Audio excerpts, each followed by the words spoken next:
believe the shocking accounts.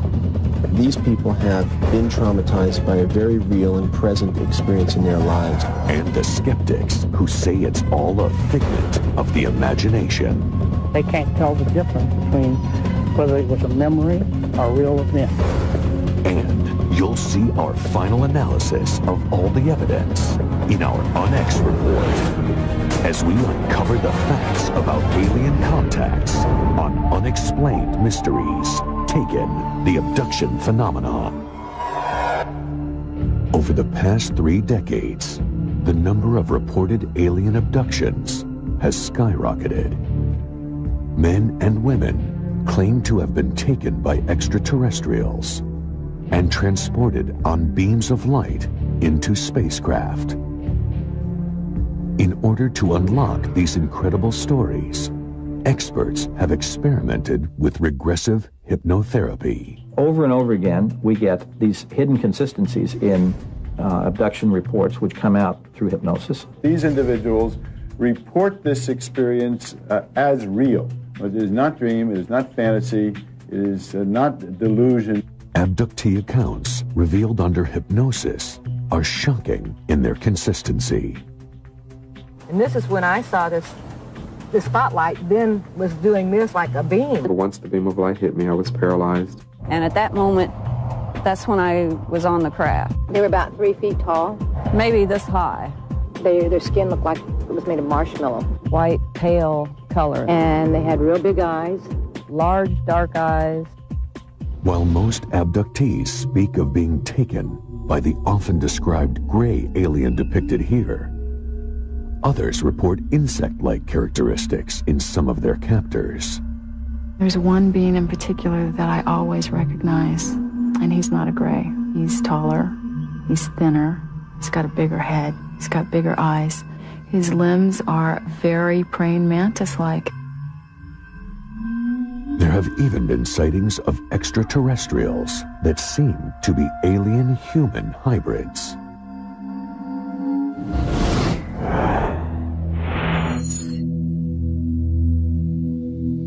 According to experts, one of the most telling signs of abduction is a gap of hours or days that cannot be accounted for.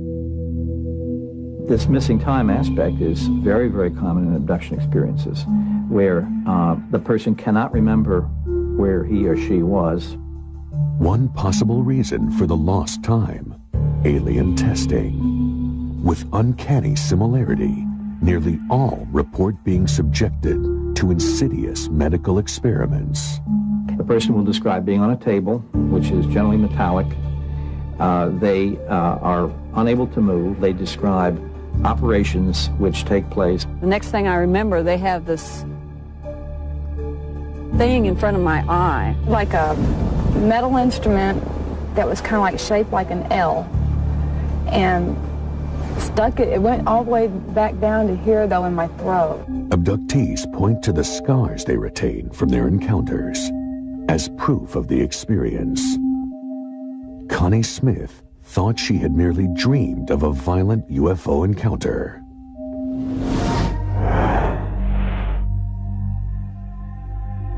I just woke up in the morning and I did have that groggy feeling that, you know, that like I've been up all night, yet I got 8 hours sleep. And I sat down on the couch and I looked down and I had a mark just above my knee. And there was no pain to it. You could poke and poke at it and there was no pain. And then I had a little scab in my belly button with a little pinhole puncture mark in the middle. Her suspicions deepened when her daughter reported a similar experience. She had the same huge bruise, which was not painful to her. And I asked if I could see her belly button, and I checked, and she had the same thing as I did.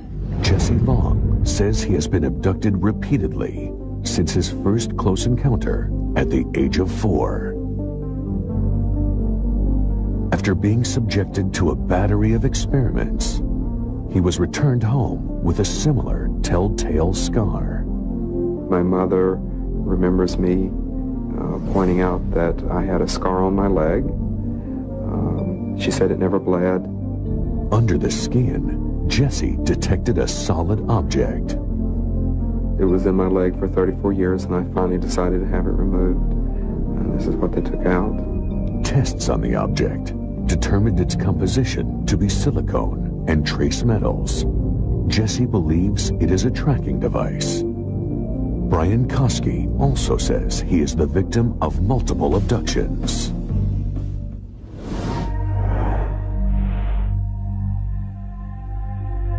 There's this big black triangle, just moving real slow across the sky, and I kind of followed over, watched it, and got to about here, kind of stopped, pivoted a little bit, made a hissing sound, and then kind of continued on to the north real slow, and just kept watching it. He says that he was permitted to move about the ship. Have these little silver panels that they tend to control the ship with their mind. This is the tail they seem to do their navigation from. Are these accounts merely fantasies, or are they evidence of a staggering development which will alter the course of mankind? Coming up on Unexplained Mysteries, do these twins share an experience so frightening that it proves they have been taken by aliens? The next thing I remembered was they turned me over, and then they were doing some type of anal exam. And can their story pass the lie detector test? There's absolutely, positively no doubt in my mind that they are being absolutely honest with me. And later, are UFOs snatching humans as part of a chilling plan that could alter our future? I felt as if somebody had taken my insides and just ripped me open inside, and I could feel something pulling out of me. Could alien crossbreeding be behind these close encounters? I had a very vivid experience of having a fetus put into my body and removed. Or are there other earthly explanations? It comes from fairy tales, old science fiction, film, a lot of sources. And we'll give you our final analysis with our Onyx report. Stay tuned for more on Unexplained Mysteries.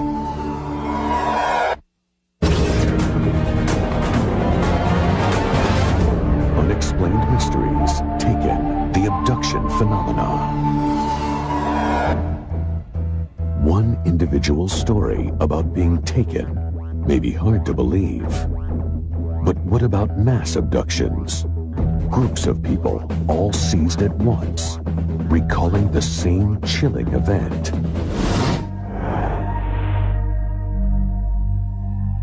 A beam is coming towards us. I don't know what it's going to do. It makes me feel like I'm flying apart. Maine's Allagash River is the site of an encounter that forever altered the lives of 4 men. We were just a couple of guys camping, fishing, and we were excited about getting out of the city and being in the wilderness. Art students Charlie Fultz, Chuck Rack, and twins Jim and Jack Weiner were looking for a break from the city when they set out for the backwoods of Maine. The last thing on our minds was any UFOs or anything like that. We just wanted to go fishing. It was very, very dark. So we decided to build a fire so we could find our way back to our campsite. And all 4 of us climbed in one canoe with our fishing equipment and headed out into the lake. We were out there for approximately 15 or 20 minutes fishing with no luck. And suddenly Chuck Rack said, "Hey guys, that's a heck of a case of swamp gas." And we turned around, and probably 150, maybe 200 yards away at the most, coming out of the trees was this huge ball of glowing, pulsating light. I remember it as being a very bright, round sphere of light that had kind of a roiling quality to it. It was yellow-white in nature. The next thing I remembered was seeing the beam coming right towards the back of the canoe. And at that point, we started paddling very quickly towards the shore. And it kept just following us, coming closer and closer and closer. I was in a panic, to be honest with you. A second later, it was right on, almost on top of us, with this beam coming across the water right towards our canoe. And I remember thinking, well, we're not going to outrun this thing. There's no way we're going to outrun this thing. And then the next thing I remembered was standing on the beach. Back at their campsite, the roaring fire had burnt down to embers. Elapsed time we thought was 15 or 20 minutes, tops. And we couldn't understand why the fire had burnt down so soon. None of the men could account for the missing time, nor were they ready to discuss what had just occurred. The four of us were just left there standing on the beach in total silence. We didn't really even talk to each other. I guess we were in shock. Little mention was made of the incident for 12 years, until strange dreams began to torment the Wieners. And then I would wake up and I would be drenched in sweat and my heart would be beating really fast. And having nightmares about being in some room or some area with these strange creatures around us. I said, I can't believe you're telling me this because I've been having the same dream. A psychiatrist evaluated the twins and referred them to UFO researcher Dr. Ray Fowler. Only after agreeing to hypnosis did the brothers begin to recall their shared experience. Here are actual recordings of the session in which all four men from the expedition relived their experience. The beam is coming towards us. I don't know what it's going to do. It makes me feel like I'm flying apart. Each of their individual accounts depicted the same harrowing details. Had no idea where I was. Then I realized that the three guys were sitting to my left on this bench, naked. All I knew is I was in a strange place, laying naked, paralyzed, with this thing coming towards me. I remember these creatures examining my brother with a type of wand. The next thing I remembered was they turned me over, and then they were doing some type of anal exam. I remembered pressure, heat of my physical body being ripped to shreds, like on a molecular level. I mean, it's the only way I can verbalize it, but it is an extremely unpleasant feeling. It feels like death. I think that the Wieners opened Pandora's box because now they have questions about reality that they never had before. They have questions for which there are no answers. To eliminate the possibility of a hoax, Ray Fowler arranged for a polygraph test to be administered. After administering the examinations, there is absolutely, positively no doubt in my mind that they are being absolutely honest with me when they tell me that they were confronted by a phenomena in the Allagash region. One person might fool a polygraph examiner.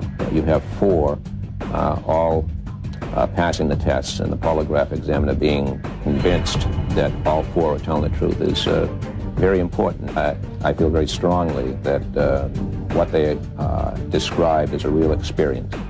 But to these men, the trip up the Allagash was only the start of an ongoing journey. It's not over. This is an ongoing thing. We're tagged. Well, what can I do? Go hide? They're going to find you.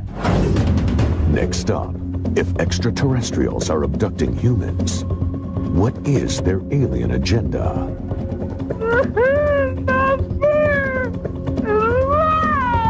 That is a woman crying out in emotional pain that her child is being taken from her. Are these events tied to the essence of human biology?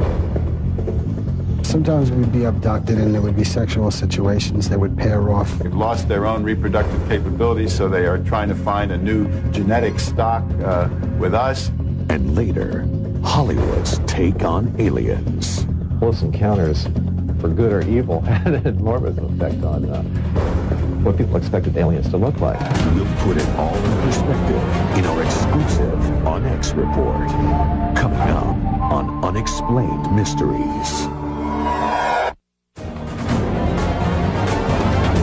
Unexplained Mysteries Taken, the abduction phenomenon. For those who have been taken, the question is not if abductions occur, but why. Indianapolis, Indiana. Debbie Jordan and her mother, Janet White, noticed a glowing beam of light radiating from their backyard. As I looked out the window, I seen a light that was about the size of a basketball. A really strange light coming out of the pump house that's next to the swimming pool out back. Debbie armed herself with a shotgun and ventured toward the light. And Debbie went out in the back, and I watched her out the back door, and she came to the pump house, and she opened the door. All of a sudden, I feel like my whole body is on fire. Every inch of my skin's burning. And I realized I couldn't move. And I also could hardly see. It was like I'd been attacked by a mob of tourists with cameras flashing me in the eyes. Neither woman could immediately recall what happened next. Later we figured out I was gone in like an hour and a half, and I only remember like 10 minutes. Debbie immediately came down with a mysterious disease, and the family dog that lived in the backyard succumbed to what was suspected radiation sickness. These clues and the neighbor's identical account of the blinding light drew the attention of UFO researcher Bud Hopkins. There was more evidence supporting this abduction than any so far investigated. Hopkins first studied the ground where the incident took place. This is what happened to that nice, rich, loamy, black-brown soil that the backyard in Indiana had. It was turned sort of gray and hard as a rock. Hopkins persuaded Debbie to submit to hypnotherapy. Something's not right.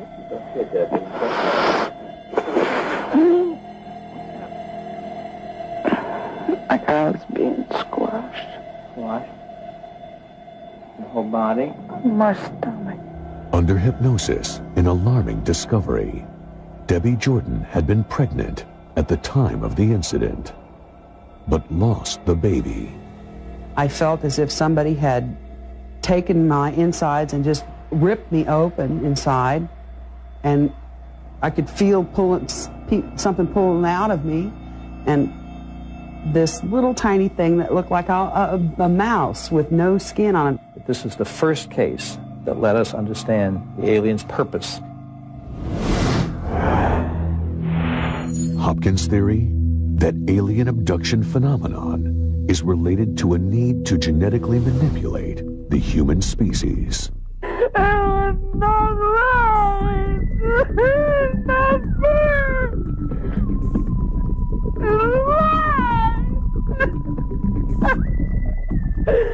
That is a woman crying out in pain, emotional pain, that her child is being taken from her. Through hypnosis, Debbie recalled witnessing a human-like child during her encounter. She had tufts of white cottony hair sticking out of her head all over, really large eyes, but human, blue.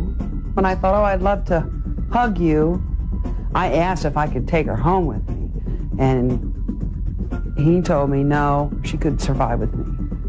I assumed they were telling me that I was this child's mother. Debbie says her abductions continued for years afterward, halting only after her hysterectomy. But now, her legacy of abduction has been passed to her 2 children. I don't expect people to believe any of the stuff that me or any of my family members tell them. Believe me, if I hadn't seen some of this stuff with my own eyes, there's no way I would have believed any of it. Next, is an alien sexual agenda behind the abduction phenomenon? It could be other people's wives, other people's husbands. I've experienced certain things like that. I was with an alien that wasn't totally at will. It's hard to explain. Hear one woman's account of carrying an alien baby. I had a very vivid experience of having a fetus put into my body and removed. It's ridiculously hard for me to talk about. And later, Hollywood's controversial role in producing the abduction phenomenon. Close Encounters, for good or evil, had an enormous effect on what people expected aliens to look like. And you'll see the ultimate roundup of the facts, our UNX report, coming up on Unexplained Mysteries. Unexplained Mysteries, Taken, the abduction phenomenon. They are close encounters of the most intimate variety. As reports of abductions continue to rise, so too does another alarming trend: the aggressive sexual nature of many recent abductions. Saugerties, New York. James LaFonte and friends began seeking refuge from the city on regular weekend trips to the woodlands of the upstate region.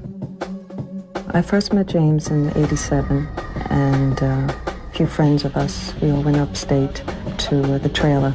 Just have a nice weekend and enjoy ourselves and have fun. Going up weekly almost became an addiction. It was for enjoyment, but it was almost like we were being called back. As with many abduction reports, the first sign of an unusual occurrence was the shared sense of lost time. James LaFonte contacted me because of certain fragmented memories. He'd been with a group of friends, and they knew something had happened. There was a time lapse. Hopkins uncovered a common trait among the group: memories of alien contact in childhood. Ever since I was a child, I used to wake up and I used to see white light and shadowy figures moving around my bed, and I would get scared. When I was younger, I remember like an alien looking through the window, being watched, a feeling of being watched all the time. Through hypnotherapy, Hopkins yielded shared traumatic memories. It turns out week by week, we were all being abducted as a group. Like on a table. They have big eyes, and skin looks molded. I gotta get out of here. But the detail and scope of these repressed memories exposed an incident of group abduction beyond any on record. I remember seeing these bright lights almost in every window, and there's domes on top of the trailer. And everything was glowing, and we just become basically paralyzed. During the abduction, we would walk down this dark road in a trance state. And we'd be walking to the craft, which was always in the same spot in this pit area. The Saugerties group recalled forced medical tests, and there seemed to be a disturbing focus to the experiments. Something was being worked on my genitals. I would see James across the room, and the same thing being done to him. I do know the sperm was removed. To some experts, the group's accounts expose an alien agenda of harvesting human genetic material. There's a very great interest on the part of the UFO occupants in human reproduction, sperm, ova, the DNA, but it has also included an interest in human sexuality itself. Sometimes we'd be abducted and there would be sexual situations that would pair off. It could be other people's wives, other people's husbands, different friends that we were with. According to LaFonte, the experimental pairings could also include alien participants. I've experienced certain things like that. I was with an alien that wasn't totally at will. It's hard to explain. To further cope with their trauma, members of the group sought counseling with a clinical psychologist.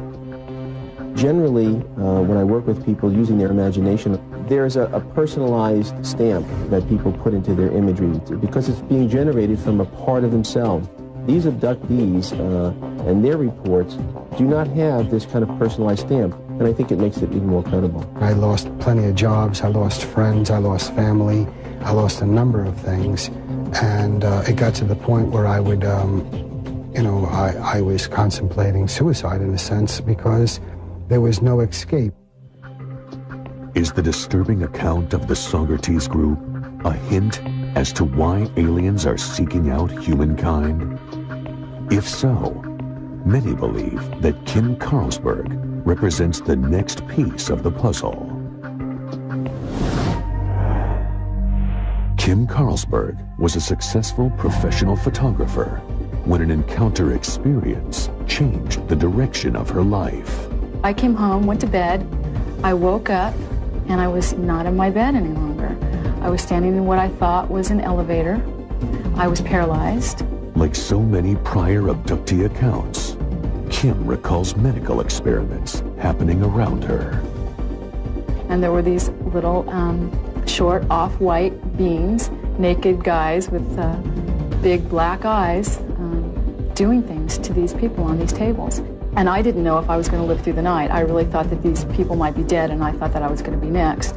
So I started screaming, and a taller alien that looked just like these guys walked up behind me and slapped me on the back of the neck, and I started to pass out. Next thing I knew, I woke up. I was in a smaller room by myself on a table, and you know, I'm completely disoriented. I don't know where I am.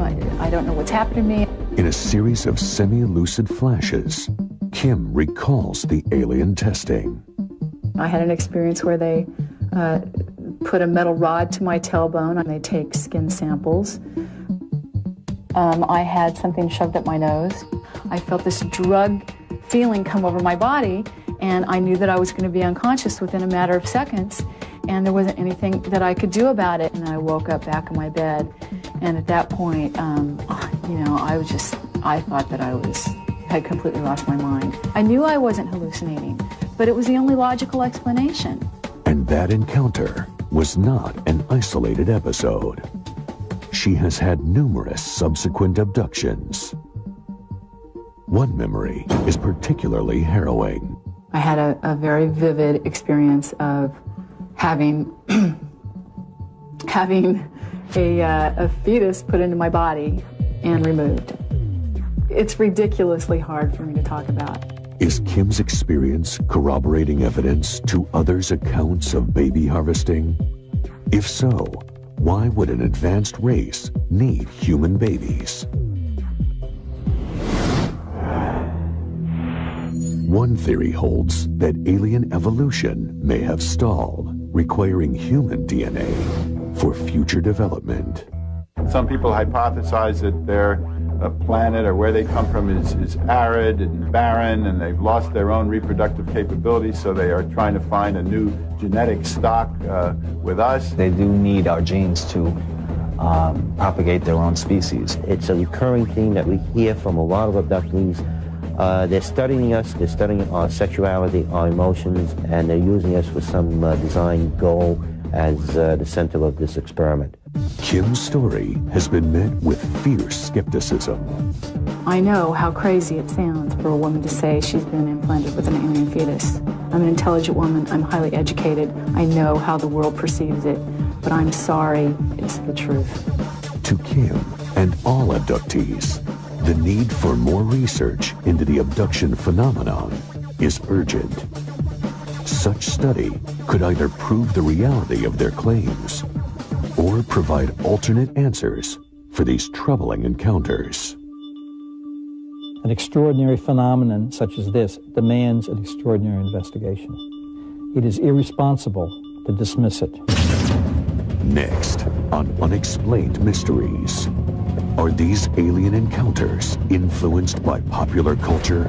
The more people know about what aliens are expected to look like, the more they're likely to describe an alien as looking like that preconceived idea.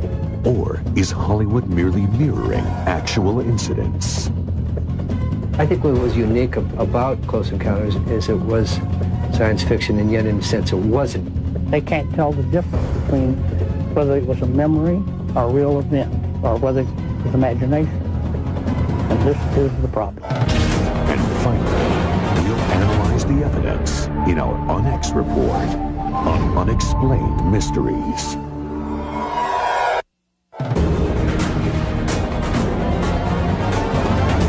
Unexplained Mysteries, Taken, the abduction phenomenon. With reported sightings and alien encounters growing each year, so too have the skeptical inquiries from non-believers. Notable among this group are a number of prominent psychologists who claim that the real root of the UFO phenomenon lies deep in the unconscious mind. It's what we call waking dreams. When people start to fall asleep, on many occasions, they have a peculiar mixture of reality and fantasy or dreams. And in this particular state of consciousness, which is an altered state, they see little aliens and they see spaceships and lights in the sky and so on. But others defend the technique for abductees in this fragile state. They appear to have been overwhelmed by an episode outside their own control and making, which leaves them in a post-traumatic state. It is this very condition that makes them vulnerable to suggestion. They can't tell the difference between whether it was a memory or a real event, or whether it was imagination. And this is the problem. That's very interesting. Either there's something very special about this fantasy that causes what otherwise does not occur, or it's not a fantasy. Others point out that abductions were scarcely reported before the science fiction boom of the mid-1950s carried visions of aliens into popular culture. This is a composite of what they look like. Larger eyes, smaller nose, no lips, no protruding part of the ear, no hair, and a gray tone to the skin. A New Hampshire couple, Betty and Barney Hill, made news by becoming the first to claim that they had been abducted by aliens. UFO experts point to the Hill abduction as a watershed event in alien evolution. But to author James Oberg, the case is notable for more earthly reasons. A lot of Betty's memories are directly traceable back to a movie called Invaders from Mars. Many of the themes, many of the imageries from that film appear in almost recognizable form in Betty's story. In the account, there was kidnapping, being taken on board a flying saucer. There were needles being inserted into people's brains or other parts of their bodies. Barney Hill's recollections focused on one major feature. The unique feature here is these wraparound eyes, the eyeballs that move off to the forehead, off to the side of the head. It was very original, and yet less than 2 weeks after this face first appeared on television, Barney Hill, under hypnosis, suddenly remembered that his aliens had eyes like that, had eyes that wrapped around. Was it cause and effect? Did he see the show? Was his memory polluted by this Hollywood version? Can't prove it, but the sequence is highly suggestive. By the early 1970s, Hollywood seemed to settle on an accepted standard for what an alien looked like. According to skeptics, this design trend was again echoed in the description by alleged abductees. The thing you'll never forget when you look into the face of these things is the eyes. Very large, intimidating black eyes. Very small opening for a mouth, no ears. Tremendous head, very thin body, long arms. Yet, science fiction archivist Ron Miller traces images back much further. It comes from fairy tales, science fiction, film, a lot of sources. They go back decades, even a century or more. And the earliest sort of realistic depictions of an alien I have from a book that was published in 1884. 90 years later, a Steven Spielberg film about alien contact cemented the image. Did Close Encounters of the Third Kind also plant suggestions in the minds of future abductees? Close Encounters, for good or evil, had an enormous effect on what people expected aliens to look like. And if anything really focused all these disparate threads into one sort of standard alien, it was Close Encounters. But Joe Elvis, the production designer for Close Encounters, claims that logic is reversed. I think what was unique about Close Encounters is it was science fiction, and yet in a sense it wasn't, because we weren't manufacturing something that was convenient. We took these things from all the encounters that we could record and sort of put it into the funnel, and it came out with these kind of images. Kelly Freas, a celebrated science fiction illustrator, is disappointed by the dominance of the gray, both in pop culture and in the reports of abductees. I hate to think that the universe is so dull that that's the best it could come up with. Are we supposed to assume that only one race managed to accomplish space flight and come to the Earth? Or are there more races out there? If so, what do the other races look like? When we come back, the Unex Report examines the facts and addresses the mysteries. What can we learn from all of these abductees reporting nearly identical encounters? And do aliens really have an agenda for mankind? Or is extraterrestrial contact the product of our collective imagination? That's the Unex Report, next on Unexplained Mysteries. Unexplained Mysteries, Taken, the Abduction Phenomenon. Now, our Unex Report. The past 40 years have seen a surge in reports of man being taken by aliens. Experts point to a number of signs as evidence of abduction, such as missing time.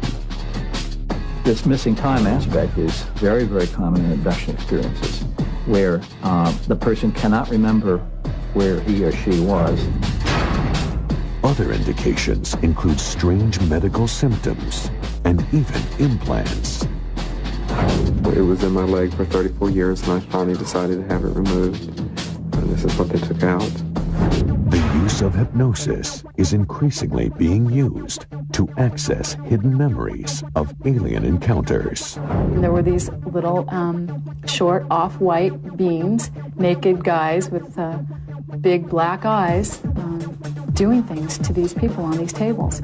I felt as if somebody had taken my insides and just ripped me open inside. Over and over again, we get these hidden consistencies in abduction reports which come out through hypnosis. And there are striking similarities in the descriptions of the aliens. Very large, intimidating black eyes. Very small opening for a mouth, no ears. Tremendous head, very thin body, long arms. Many encounters now seem to reveal that an alien breeding agenda may be behind many abductions. There's a very great interest on the part of the UFO occupants in human reproduction. They do need our genes to propagate their own species. I had a very vivid experience of having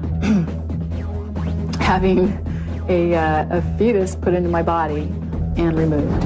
Among the most compelling cases are mass abductions.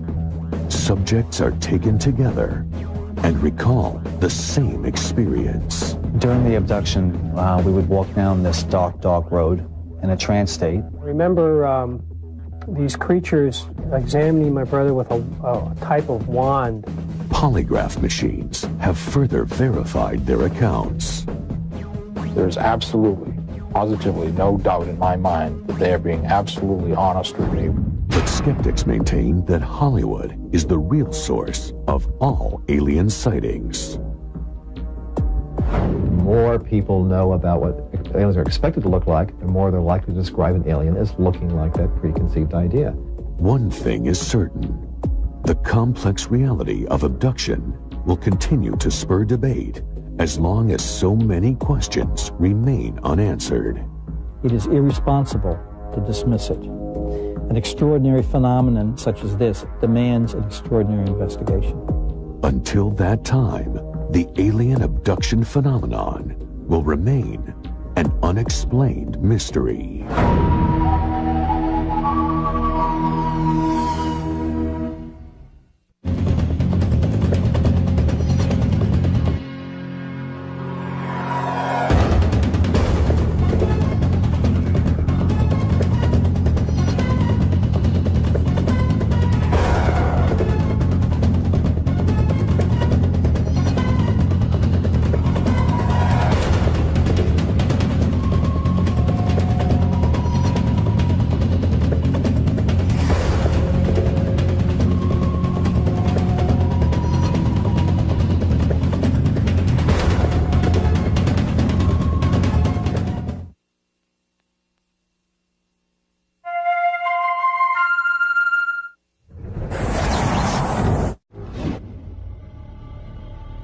Are we alone?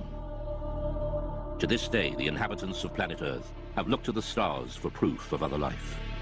But the truth isn't out there, it's in here. Since World War II, the British government has been watching us, watching the skies. Buried in the vaults of the Ministry of Defence are thousands of reports on UFO sightings, some left unexplained.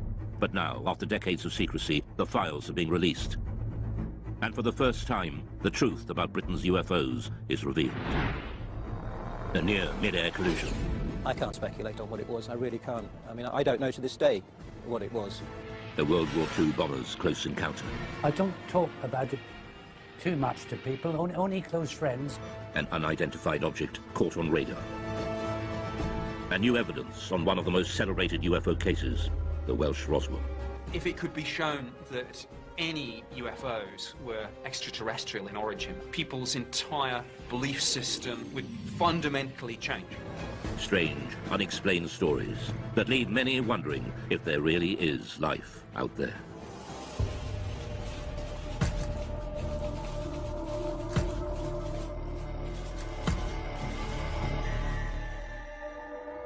What are three popular word searches on the internet? Perhaps the first two are no surprise.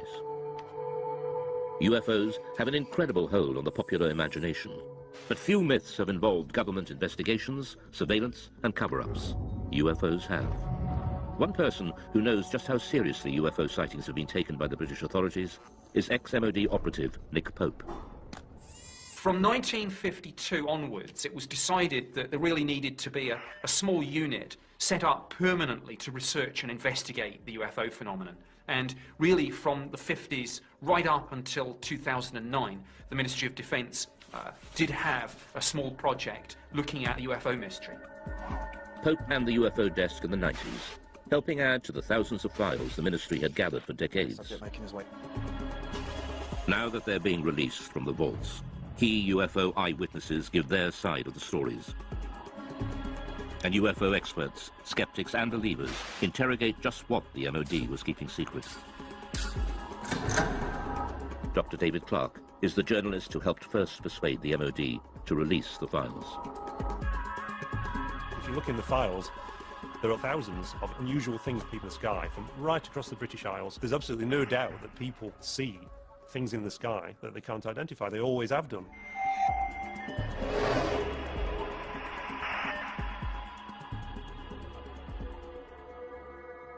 January 1995. Two experienced pilots of a Boeing 737 carrying 60 passengers from Milan to Manchester report a near collision. It's an incredible sighting of an unidentified flying object which sends the authorities into a spin. In the defence files, there are quite a number of incidents involving near misses between civil aircraft and unidentified flying objects. The most impressive of all was a report that was made by the crew of a British Airways 737. Speedbird 5061, overhead Pennines, 9 miles. They were just about to enter this cloud bank, quite a clear sky, good sort of vision. Suddenly the first officer said he saw this object coming towards him like an illuminated Christmas tree.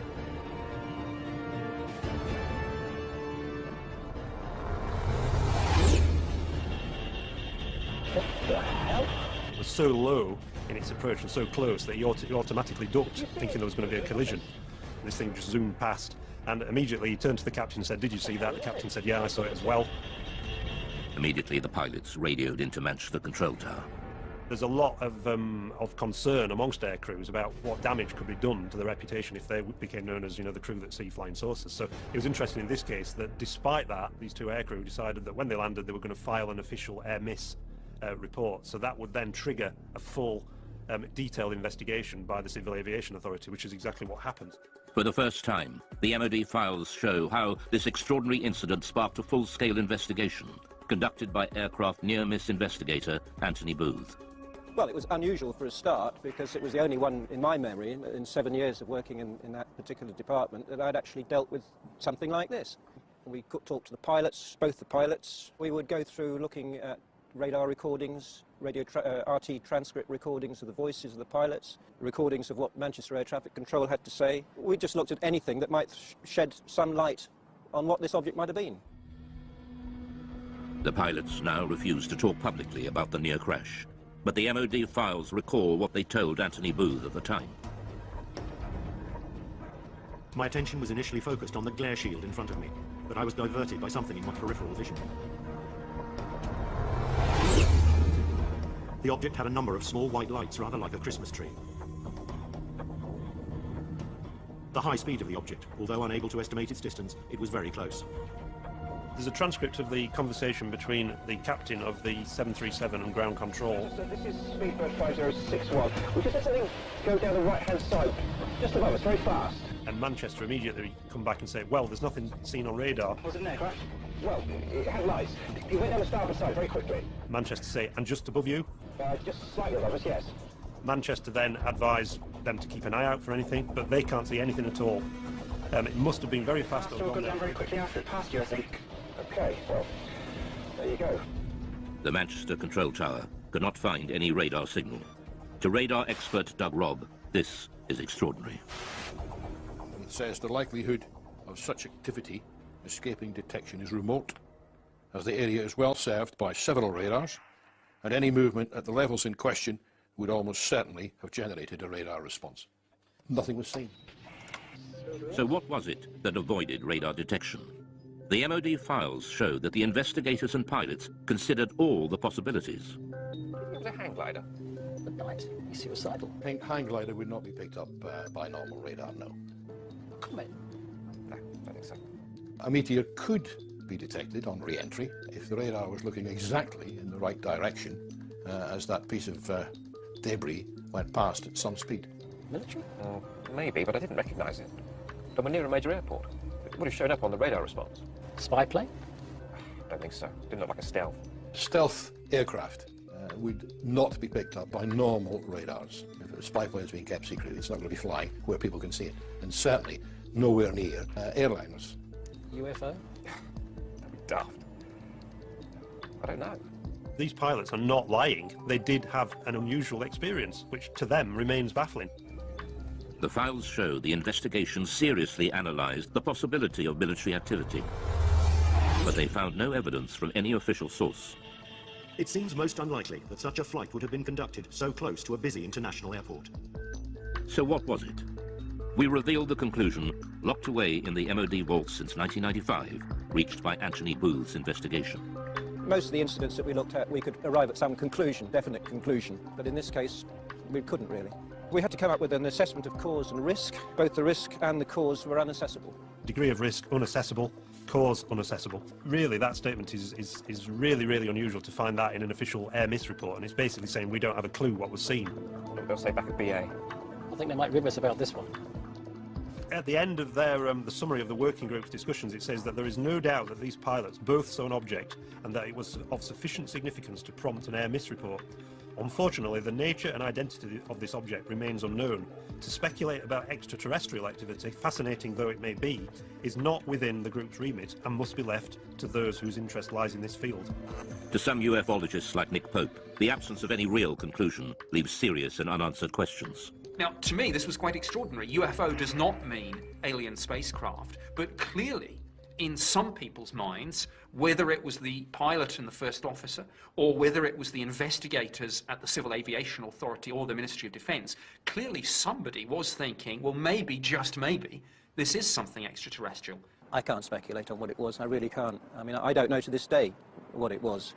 All I know is that we can't assume we know everything in this day and age. There may be things that we don't know about. The Manchester near-miss investigation shows just how seriously unexplained sightings were taken by the MOD. But the UFO desk had been receiving reports from pilots for decades. The files reveal sightings during World War II, and in some cases these were considered so grave they were referred right to the top of government. The newly released UFO files confirm what many experts suspected. The British government was investigating unexplained sightings as far back as World War II.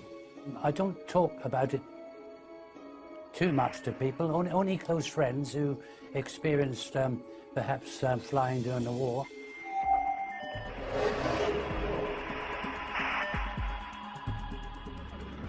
Spring 1944. Britain was engaged in heavy bombing raids over Germany. Rumours of strange, unidentified missiles were getting through to top command.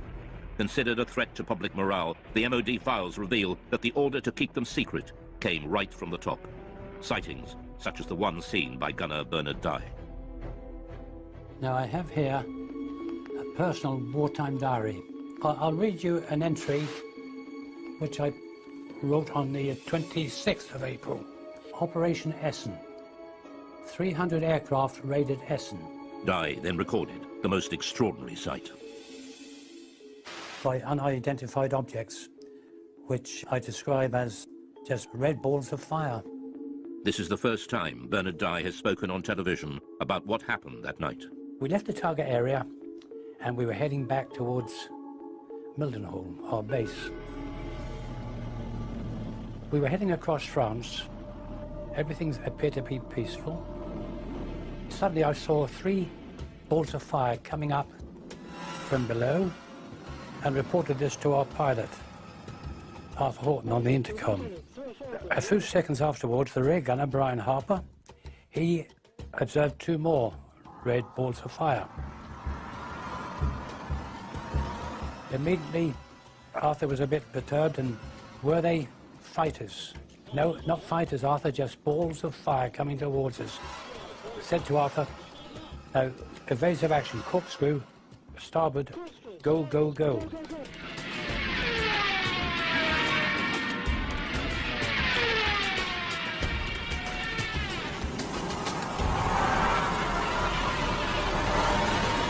We travelled over 300 miles per hour.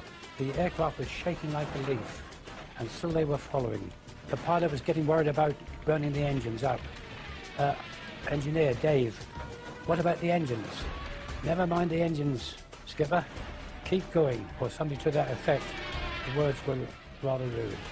It certainly gave me and the crew the willies to see them.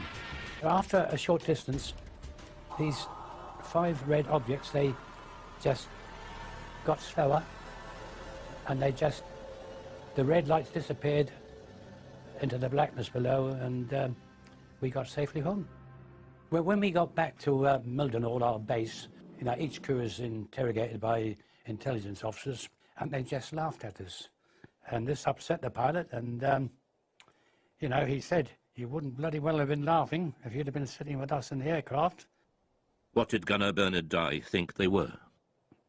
Didn't know what to think, but I thought they were just a new weapon that the Germans had invented. Bernard Dye was not alone. Other World War II aircrew had also reported unexplained sightings, and we now know that at least one of these reports was suppressed, and the order to do so came right from the top. Wartime Prime Minister Winston Churchill was so terrified the report would leak out, he ordered a 50-year blackout. Mr. Churchill declared that the UFO incident should be immediately classified for at least 50 years, and its status reviewed by a future Prime Minister.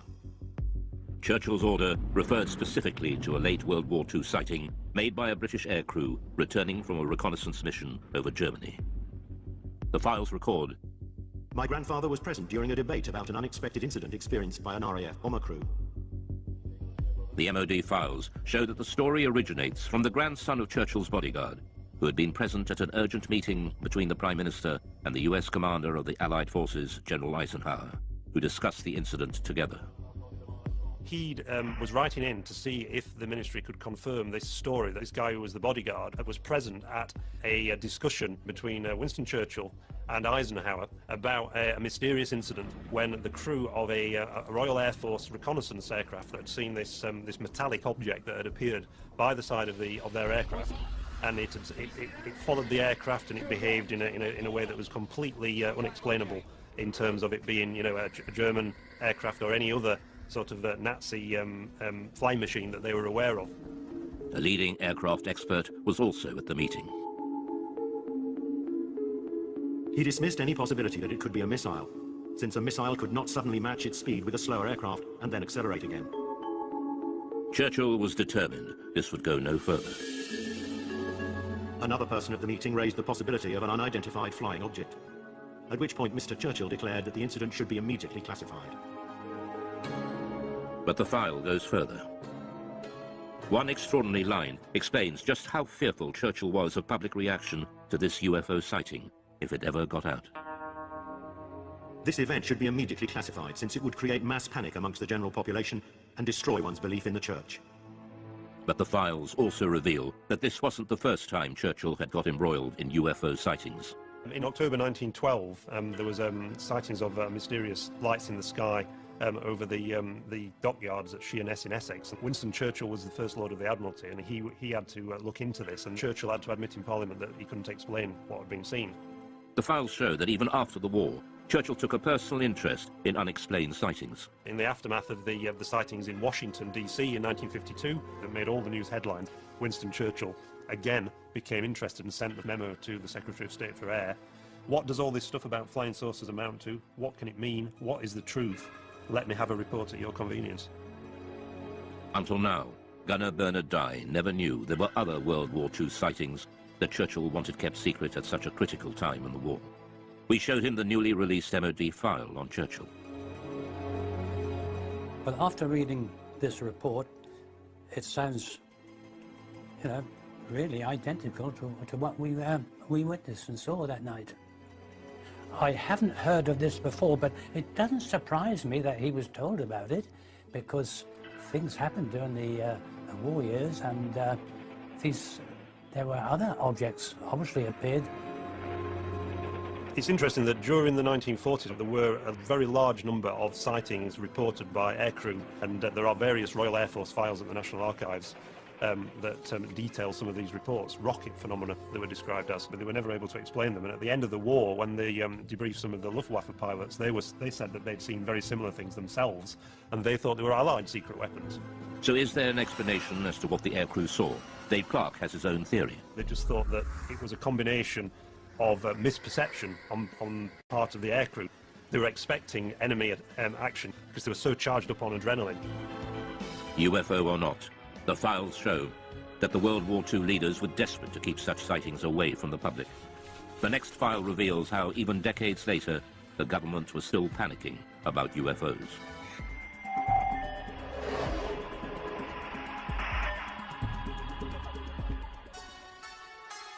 Many UFO experts believe that the Pitlochry file illustrates one of the most significant UFO conspiracies of recent times. It involves photographs of an unidentified object captured flying over a remote Scottish valley. The photos were sent to the MOD, but mysteriously went missing. Journalist Mark Pilkington has spent years trying to track down these UFO images. The Pitlochry photographs in the MOD files date back to the 4th of August 1990, when two witnesses on the A9 near Calvine, near Pitlochry, allegedly saw a large diamond-shaped craft hovering in the air for about 10 minutes and took 6 photographs of it. And the object that they claimed to have seen was accompanied by 2 aircraft, which the MOD later identified as Harriers. The photographer has never been identified. He sent the 6 photographs to the Scottish Daily Record newspaper. The paper never ran the story. Instead, they referred them to the MOD for investigation.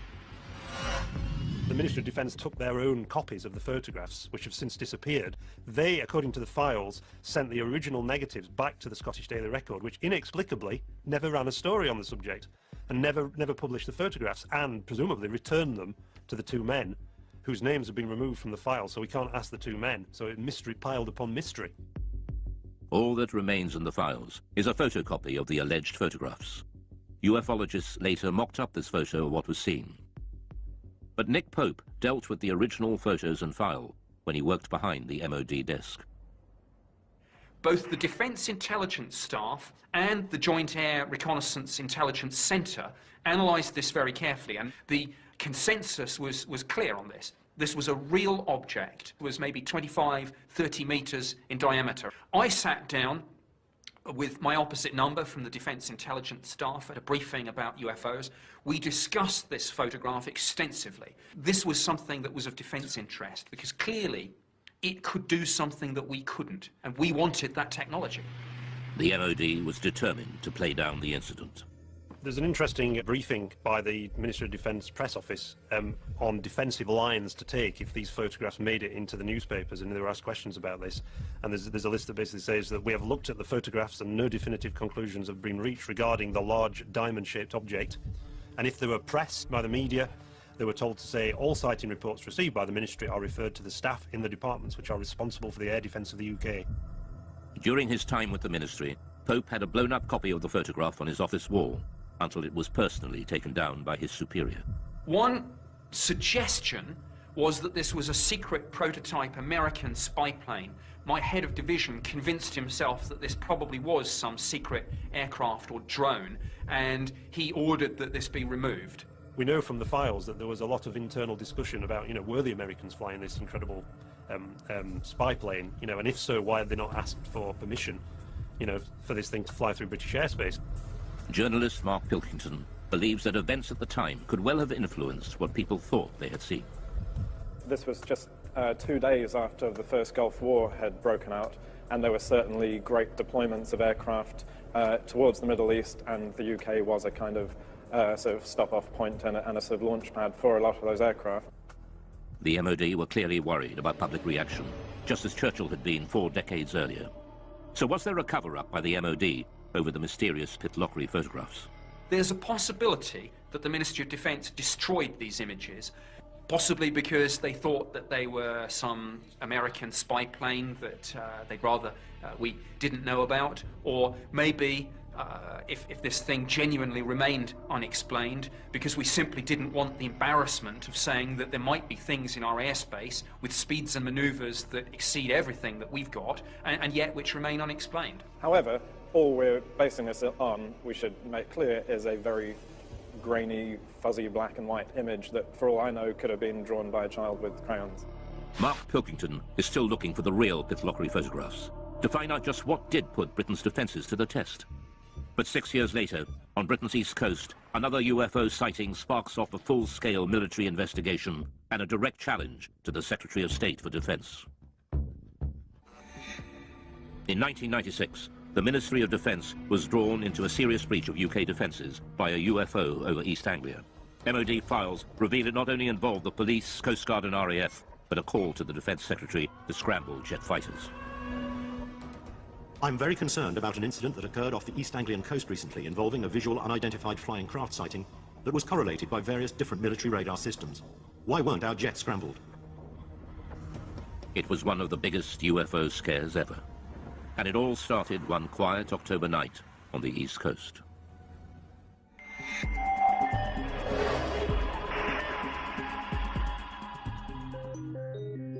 It was the police officers, actually, who phoned in the first reports. There's an extract from that. In the early hours of the morning, the police are saying we can see a red and green rotating light in the sky directly southeast from Skegness. It looks to be high in the sky directly over the Wash. The patrol officers reported the sighting to the station sergeant. I immediately phoned it through to the Skegness control room, who relayed it onto Great Yarmouth Coast Guard Maritime Rescue, suspecting it might be an incident over the sea. We had a report at about 3:15 local time from Skegness Police, and they could actually see this light in a southeasterly direction. We were uncertain of what it was at the time, and we immediately made a report to the local air defence radars to see if they could see anything. The call went through to RAF Neatishead, the most important air defence centre in southern England. Try-to-be radar has a contact bearing at 221 degrees. They noticed that on one of the radars, a blip that they couldn't identify that wasn't an aircraft. Could the mysterious radar blip and the strange lights seen by the police be the same thing? Panic calls from the public started to come in. No, I don't think they're invading.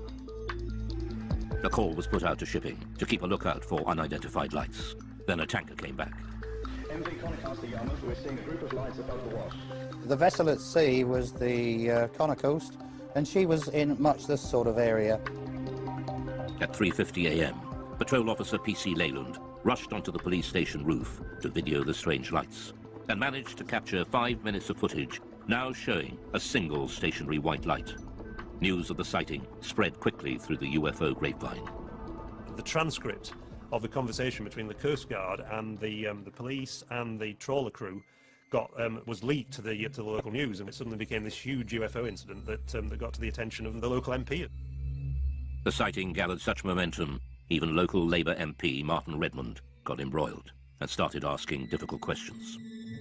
Martin Redmond said, look, you've got police officers seeing UFOs, you've got Royal Air Force officers tracking them on radar, and yet you don't even get the aircraft in the air to take a look at this thing.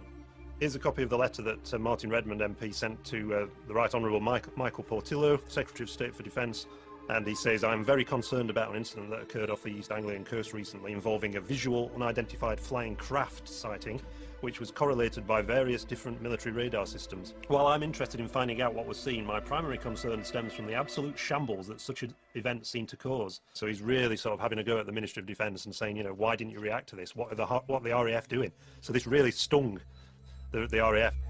The files reveal a picture of chaos. The letter sparked off an MOD investigation to explain the RAF's resistance. Doug Robb was operations manager on the night. We showed him the MOD findings. He wasn't surprised by the conclusions. This diagram is the radar plots over Boston on that night. And in summary, it shows that Claxby picked up the object, but it didn't move, and it was on land. And after investigation, it was decided that it was the Church Tower, the Boston Stump, as it's known. The files were certain this was the culprit.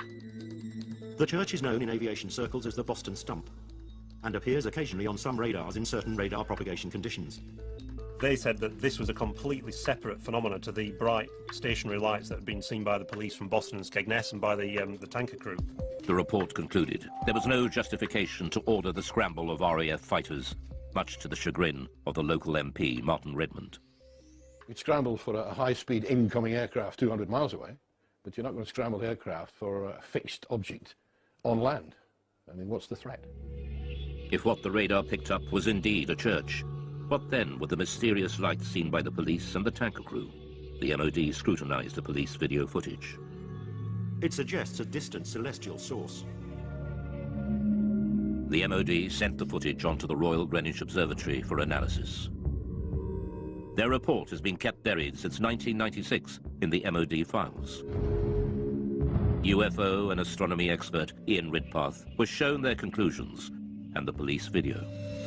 If you look at the police video, you can see it's just a bright dot of light just sitting there, not appearing to do anything. So, to me, this shows that even the most impeccable witnesses can actually make what is really a basic mistake, which is just misidentifying bright celestial objects. Well, the most common culprit is the planet Venus. In fact, it's called the queen of the UFOs, and this is because it's the brightest object in the night sky after the sun and the moon, which could have been what the police were seeing. He also believes there's an explanation for the colours of the lights. When the camera zooms in, very often the camera will completely lose focus, and you can actually see some odd shape to the light, which is actually the diaphragm of the camera.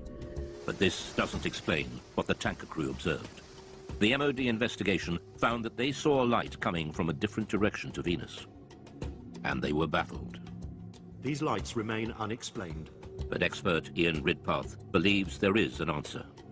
The object that the tanker saw to the north, I think, was another bright star called Vega, which is also just appearing to twinkle and flash multicolored lights. UFO expert and skeptic Dave Clark believes there is a reason why this escalated into such a major incident. This happened in 1996, which was the very height of the popularity of the X-Files series on TV. It was the biggest sort of year, the 1996-97, in terms of number of reports they received since 1978. So is this case closed for East Anglia? Or will more mystery emerge, just as it has, with one of Britain's most celebrated cases that refuses to go away, the Welsh Roswell?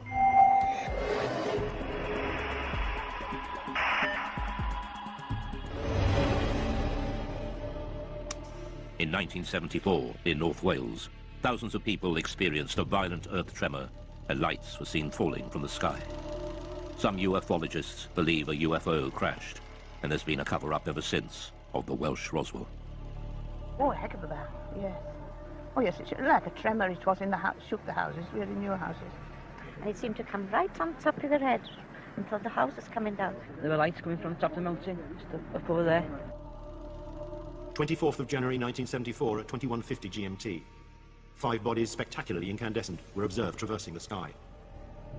New information has been revealed that opens the mystery further. Named as one of the main witnesses in the Berwyn incident is Hugh Lloyd, then a 14-year-old farmer's son. Just after 8:30 p.m., Hugh's family felt the massive earth tremor. It was a frightening experience. Almost 40 years on, Hugh still remembers that day as if it were yesterday. It was like this thud, and straight away the whole place started shaking very violently. The light flickered in the picture on television, snow on the screen. But we were all frightened. We didn't have a clue what it was.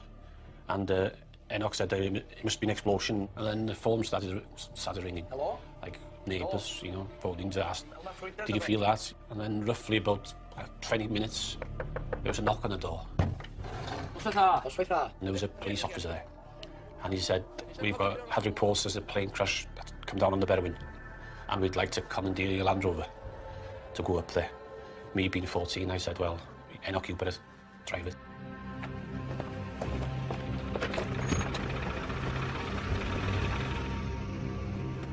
We carried on up the mountain about half a mile, maybe 3/4. And we drove up the track and we stopped, got out and got torches, and it was very quiet and very dark, but, nothing to be seen. How are we going with the torch? One of them said, there's nothing here.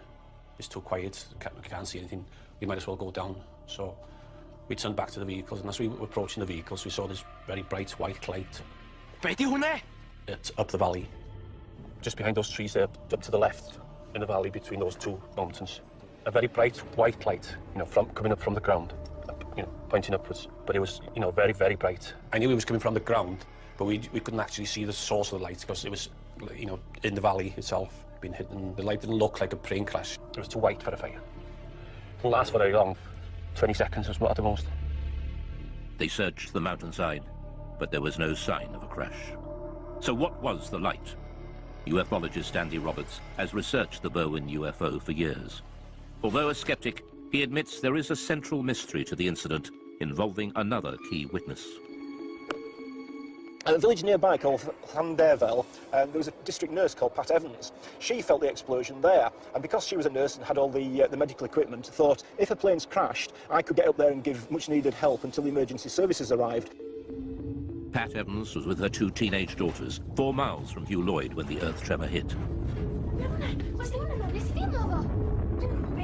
So she picked up her 2 young daughters, got them in the car, drove the 10-15 minute drive up onto the B4391 road, expecting to see an aircraft crashed and in flames. This is the road that she was driving on, and it's a road that she knew very well, so she had no problems driving up here at night.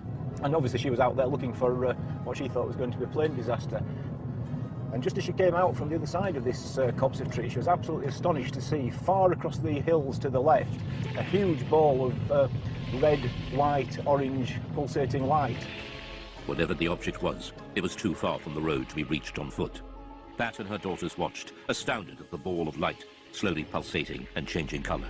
She described it as being half the size of the moon, and around this object were moving torch lights and vehicle lights. She realised that it clearly wasn't a crashed aircraft and that someone or some people were there attending to whatever it was. And realising that, she drove back home and went to bed, and to this day is completely mystified by what it was. So what did Pat Evans and Hugh Lloyd see that night? We reveal that even the arrival of the mysterious men in black couldn't provide all the answers. The unidentified sightings by Pat Evans and Hugh Lloyd in Berwyn, Wales in 1974 have gone down in UFO folklore. The recently released MOD files have added even more mystery. Researchers from the British Geological Survey were quickly dispatched to Berwyn to investigate an earth tremor that had registered 3.5 on the Richter scale. Immediately after the earthquake, we were getting a lot of reports, some of them rather complex ones about lights in the sky, lights on the hill. So I brought a small team of people down to ask the local people around here what they'd seen, what they'd heard, what they'd felt. The British Geological Survey team have become known in Berwyn legend as the Men in Black, as they were dressed in dark suits, official-looking, and were going door to door. Some people seem to think the whole event was rather suspicious and that we, simple scientists from the Geological Survey, had something to do with suspicious events around here. Files containing Chris's notes recall his interview with nurse Pat Evans, who saw the unidentified light. I have here the notes that I made when I talked to Pat Evans. She felt the shaking, but also she was very concerned about lights that she saw in the sky. She thought there was a big red light, like a glowing red fire.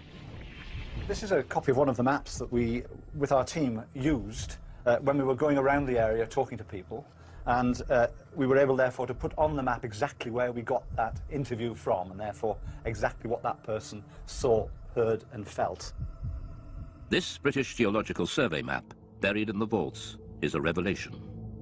It shows the anomalous lights seen by Pat Evans and Hugh Lloyd both appeared in the same small area of hillside at the same time. UFologist Andy Roberts returns to the same spot on the mountainside where Pat and her daughter saw the UFO, and where Pat Evans told her story to Andy Roberts in 1998. When I brought Pat Evans up onto this mountain road in 1998 and she told me her story then, I photographed her. And the photograph that I took showed her pointing to where she saw what she saw in 1974. And judging by this photograph, she was pointing over there, and which we know is where the police and farmers were searching that night. Pat Evans was on the Llangannock to Welshpool Road, which is just, well, there, just beyond the forestry there. So if she was there, she probably saw the same lights as we saw. You know, because just dead in line. I'm sure, I'm nearly positive that's the same lights as she saw. The recent files show the MOD's explanation for the sudden explosion and mysterious lights. Subsequent search of the hillsides in question revealed no sign of impact, however. The Meteorological Office considered that these sightings could have been occasioned by a bolide, that is to say a meteor which enters the Earth's atmosphere and burns up before reaching the ground. A private investigation done on behalf of the British Astronomical Society concluded, however, that the meteor may in fact have disintegrated over Manchester and that its appearance was preceded at 8:30 p.m. by an earth tremor in the Berwyn Mountains with which it has no connection. So they were saying again, these are two things that happened coincidentally on the same night. You've got a meteor burning up in the atmosphere and also you've got an earth tremor. So is this incredible coincidence, two separate natural phenomena, a meteor shower and an earthquake happening simultaneously, in itself a complete answer to the mystery? Many UFO believers think not. They believe the files failed to answer the big question, what was the source of light Pat Evans and Hugh Lloyd saw on the ground? So what Pat saw is an absolute mystery. I don't think it's a UFO for a minute, although it is an unidentified something. It appeared to be on the ground. If anything, it's an unidentified grounded object. But it's a mystery. So in and amongst all the hype about aliens and extraterrestrial crashing, in amongst the truth and the fact about earthquake and bolide meteors, what we have is a mysterious sighting of a stationary, large, glowing object on the ground for at least 10 minutes. So is this case closed for Berwyn? There are still many unanswered questions. The Berwyn Mountain incident is, I think in many people's minds, it's not case closed. Some people believe that the release of these files is itself disinformation and that the Ministry of Defence is still covering up some great secret truth about UFOs. The MOD has agreed to release all the UFO files over time. But will all the secrets be revealed? It seems that the public is not ready to give up believing just yet. For some people, UFOs are with us for a long time to come. Well, until the real ones show up. Some people suggest that this drip feeding of information to the public about UFOs is absolutely, positively, no doubt in my mind that they are being absolutely honest with me. And later, are UFOs snatching humans as part of a chilling plan that could alter our future? I felt as if somebody had taken my insides and just ripped me open inside, and I could feel something pulling out of me. Could alien crossbreeding be behind these close encounters? I had a very vivid experience of having a fetus put into my body and removed. Or are there other earthly explanations? It comes from fairy tales, science fiction, film, a lot of sources. And we'll give you our final analysis with our Onyx report. Stay tuned for more on Unexplained Mysteries.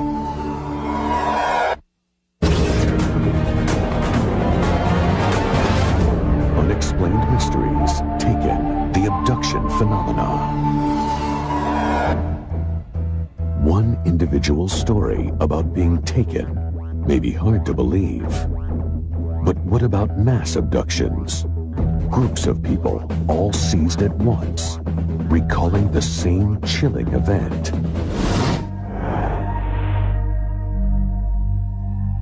A beam coming towards us.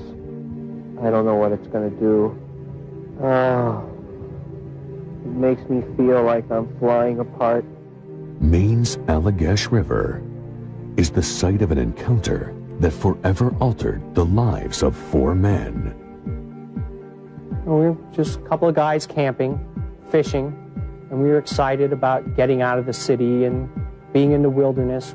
art students Charlie Folse, Chuck Rack, and twins Jim and Jack Weiner were looking for a break from the city when they set out for the backwoods of Maine. The last thing on our minds was any UFOs or anything like that. We just wanted to go fishing. It was very, very dark.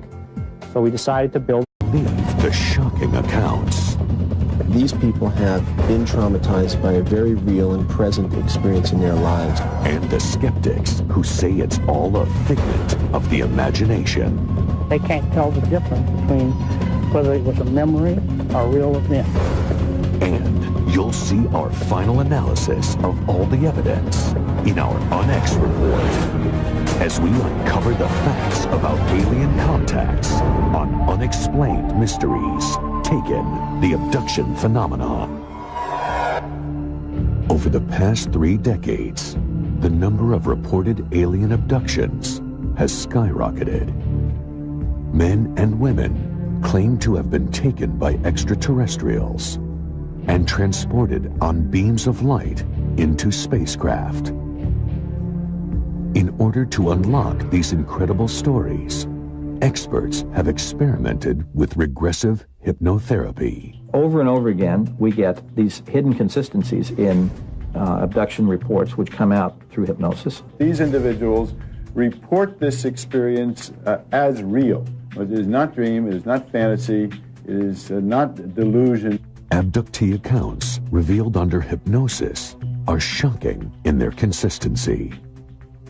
And this is when I saw the spotlight then was doing this like a beam. Once the beam of light hit me, I was paralyzed. And at that moment, that's when I was on the craft. They were about 3 feet tall. Maybe this high. Their skin looked like it was made of marshmallow. White, pale color. And they had real big eyes. Large, dark eyes. While most abductees speak of being taken by the often described gray alien depicted here, others report insect-like characteristics in some of their captors. There's one being in particular that I always recognize, and he's not a gray. He's taller, he's thinner, he's got a bigger head, he's got bigger eyes. His limbs are very praying mantis. The fire so we could find our way back to our campsite. And all 4 of us climbed in one canoe with our fishing equipment and headed out into the lake.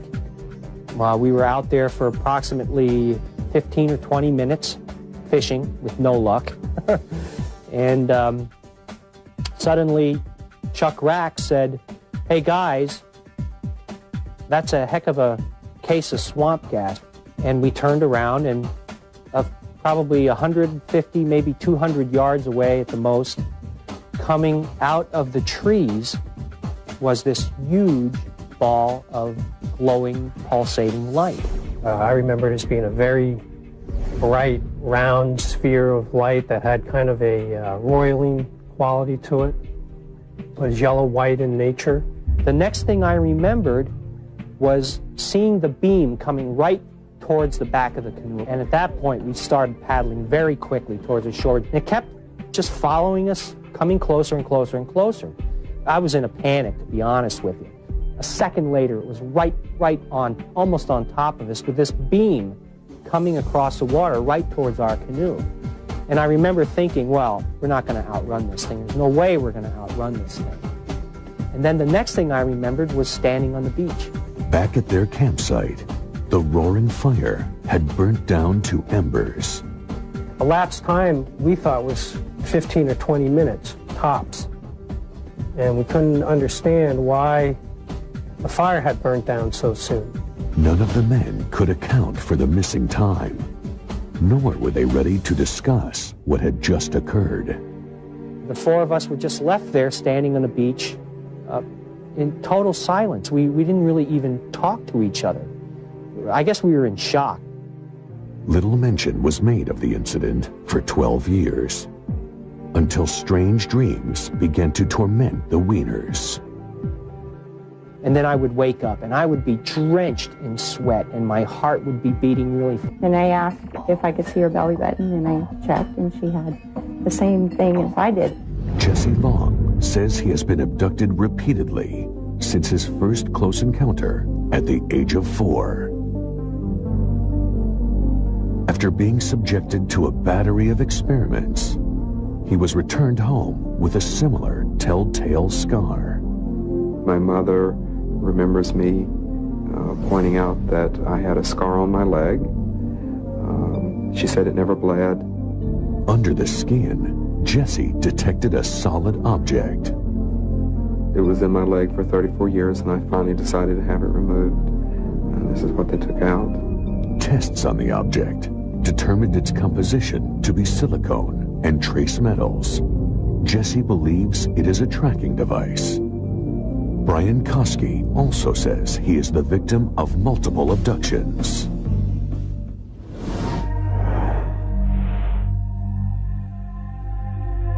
There's this big black triangle, just moving real slow across the sky, and I kind of followed over, watched it, and got to about here, kind of stopped, pivoted a little bit, made a hissing sound, and then kind of continued on to the north real slow, and just kept watching it. He says that he was permitted to move about the ship. Have these little silver panels that they tend to control the ship with their mind. This is the tail they seem to do their navigation from. Are these accounts merely fantasies, or are they evidence of a staggering development which will alter the course of mankind?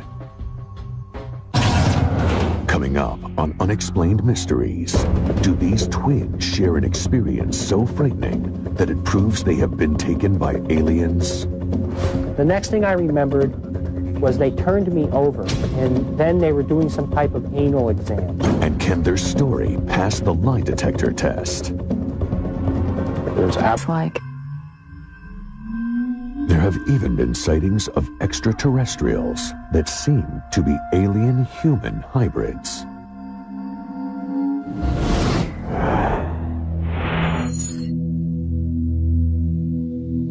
According to experts, one of the most telling signs of abduction is a gap of hours or days that cannot be accounted for.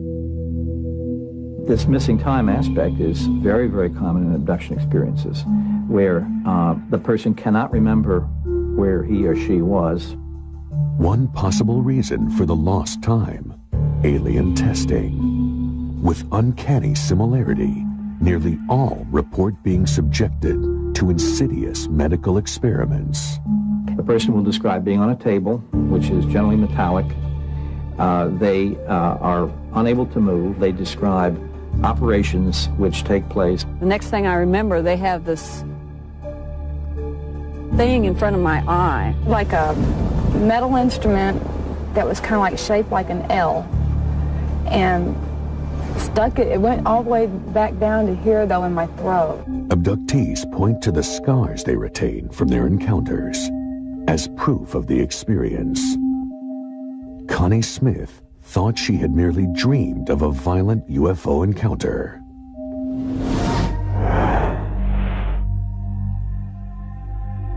I just woke up in the morning, and I did have that groggy feeling that, you know, that like I've been up all night, yet I got 8 hours sleep. And I sat down on the couch, and I looked down, and I had a mark just above my knee, and there was no pain to it. You could poke and poke at it, and there was no pain. And then I had a little scab in my belly button with a little pinhole puncture mark in the middle. Her suspicions deepened when her daughter reported a similar experience. She had the same huge bruise, which was not painful to her.